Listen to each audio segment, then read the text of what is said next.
Good morning friends, welcome to my new episode Sachin Telekar blog. आज हम जिस कंट्री के बारे में बात कर रहे हैं फ्रेंड, उस कंट्री का नाम है Denmark. Denmark is a Nordic country in the south central portion of northern Europe. अभी हम आते हैं इसके क्लोजेस्ट कंट्री पे। इसकी क्लोजेस्ट कंट्री है जर्मनी, नॉर्वे और स्वीडन। अभी हम आते हैं इसके पॉपुलेशन पे, तो 59 लाख अबाव पॉपुलेशन है डेनमार्क की फ्रेंड। ठीक है, अभी हम आते हैं इसके कैपिटल पे। तो डेनमार्क का कैपिटल है कोपेनहेगन। लार्जेस्ट सिटी पे कोपेनहेगन है। ऑफिशियल लैंग्वेज पे आते हैं तो दानिश और रीजनल लैंग्वेज पे आते हैं तो जर्मन। इतने ग्रुप पे आते हैं तो 86% दानिश है। रिलीजन पे आते हैं तो 75% क्रिश्चियनिटी, 2% क्रिश्चियन और 5% इस्लाम है।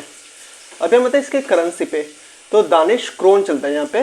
तो वहाँ का 1 क्रोन इंडियन करेंसी में होता है 12.01 INR। अभी हम आते हैं इसके वीज़ा पे, तो ऑब्वियसली हमें वीज़ा रिक्वायर्ड है। दानिश शेंगन वीज़ा रिक्वायर्ड है इंडियन सिटीजन को फॉर ए टूरिस्ट, बिजनेस या वर्क वीज़ा के लिए। ठीक है, अभी हम आते हैं इसके प्रोसेसिंग टाइम पे, तो 10 to 15 डेज प्रोसेसिंग टाइम है। स्टे पीरियड है अप टू 90 डेज। वैलिडिटी है 6 मंथ्स। एंट्री है सिंगल मल्टीपल। फीस है इसके INR में 7,699। अभी हम ये इंक्लूडिंग टूरिस्ट और बिजनेस वीज़ा, ठीक है, दोनों का सेम ही प्रोसेस है जो मैंने आपको बताया।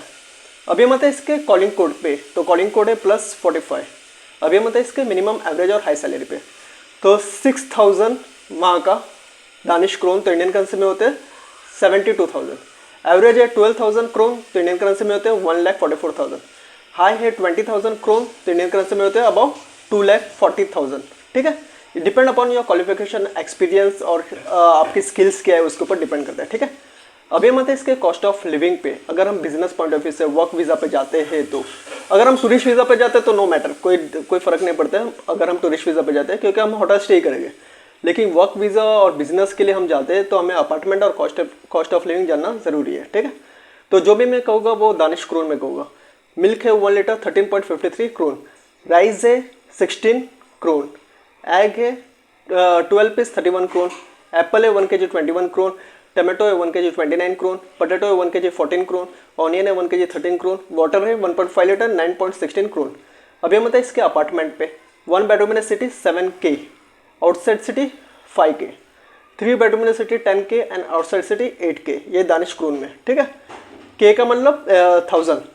अभी हम आते हैं इसके रूट पे, तो मुंबई दिल्ली से आप कहाँ से भी पकड़िए फ्लाइट, इंडिगो एयरलाइंस की मैंने चूज़ की है वाया इस्तांबुल से डेनमार्क। रिटर्न का फ्लाइट जो कॉस्टिंग होगा वो अराउंड होगा 55 to 60,000। ठीक है, रिटर्न की मैंने आपको बताई है 55 to 60,000 में होगा। इंडिगो एयरलाइंस की फ्लाइट है मुंबई दिल्ली से Istanbul, Istanbul to Denmark. Clear friend, अभी हम आते हैं इसके मैंडेटरी डॉक्यूमेंट्स, वीज़ा क्या लगता है और क्या लगेगा मैंडेटरी डॉक्यूमेंट्स में। तो मैंडेटरी डॉक्यूमेंट्स में पासपोर्ट हो गया 6 months validity with 4 to 5 blank pages. फिर उसके बाद हो गया शेंगन वीज़ा रिक्वायर्ड है ऑब्वियसली इंडियंस को वहाँ पे जाने के लिए। ट्रांजिट वीज़ा लगेगा ना इस्तांबुल का, ठीक है, तो आपको सिर्फ शेंगन वीज़ा रिक्वायर्ड है। वीज़ा के बाद आपकी होटल रिजर्वेशन हो गया, रिटर्न टिकट हो गया।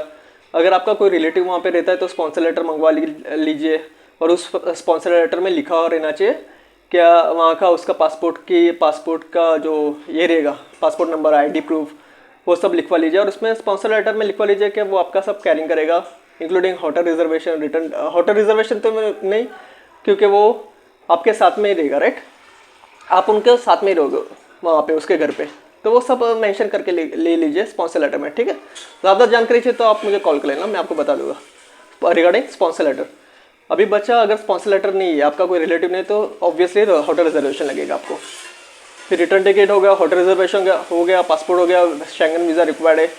फिर हो गया आपका वीज़ा के लिए क्या क्या डॉक्यूमेंट्स लगेगा। तो टूरिस्ट के लिए जा रहे हैं तो आप जॉब कर रहे हो तो फॉर्म 16 लगेगा, अगर बिजनेस करें तो income tax return file for 3 years। ठीक है, बैंक स्टेटमेंट लगेगा original with your bank manager का स्टैंप लगना चाहिए, उसके ऊपर स्टेटमेंट के ऊपर साइन लगनी चाहिए। ठीक है, ये मैंडेटरी, ये ज़रूरी डॉक्यूमेंट्स वीज़ा के लिए। फिर आपका जो इनकम सोर्स होगा, प्रॉपर्टीज़ होगी, उसका आप अटैच कर दीजिए। ठीक है, होटल रिजर्वेशन, रिटर्न टिकट से तो मैंडेटरी है, या 30,000 यूरो का ट्रैवल इंश्योरेंस करवा लीजिए। ठीक है, तो ये सब लगेगा। अगर आप जॉब पॉइंट ऑफ व्यू से जा रहे हो, टूरिस्ट वीज़ा को कन्वर्ट करने का सोच रहे हो वहाँ पे जाके, तो आप PCC लेके जाए, पुलिस क्लियरेंस सर्टिफिकेट और मेडिकल सर्टिफिकेट। ये 2 डॉक्यूमेंट नेसेसरी कोई भी कंट्री में आप अगर आप जाते हो तो टूरिस्ट वीज़ा पे, तो अगर जॉब मिल जाता है तो आप ये 2 डॉक्यूमेंट्स आपको लगेंगे ही, पुलिस क्लियरेंस सर्टिफिकेट और मेडिकल सर्टिफिकेट। ठीक है फ्रेंड्स, फिर उसके अलावा फिर आपको क्रेडिट कार्ड, डेबिट कार्ड रखना है, रुपीज़ रखना है, इंडियन रुपीज़ को कन्वर्ट कर लीजिए यूरो में या डॉलर्स में। ठीक है। बाद में वहाँ पे जाके आप दानिश क्रोन में कन्वर्ट करा लेना, आपका एयरपोर्ट पे उतरते ही आप क्रोन में कन्वर्ट करा देना आपका यूएसडी और यूरो को। ठीक है फ्रेंड्स, तो यही है। और कुछ होगा तो प्लीज़ कॉल मी, मैसेज में, I will definitely help you. तो अभी के लिए इतने, मिलते मेरे नेक्स्ट एपिसोड में। सचिन देगा blog. Have a good one, bye, take care, bye.